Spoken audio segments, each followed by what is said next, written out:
How to split audio into parts in Ocenaudio. First of all, open your audio file in Ocenaudio by selecting File and then Open from the top menu. Once your file is loaded, you'll see the waveform of the audio on the screen. Next, to begin splitting, use your cursor to locate the point where you want to split the audio.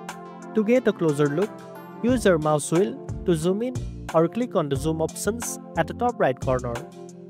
Now, once you have found the point, drag your mouse across the section you want to separate.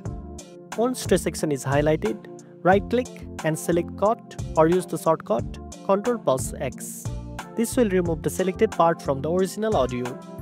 Then, to save the part you have cut out, go to File and choose New to create a new project.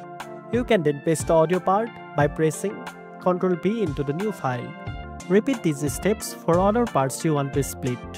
Finally, to save your audio parts, go to File, select Save As and choose the location and name for the new file. You can do this for each part you have separated. And that's it. Now you know how to split audio into parts in Ocenaudio. If you found this video helpful, don't forget to like, share and subscribe for more tech tips. Thanks for watching and I'll see you in the next one.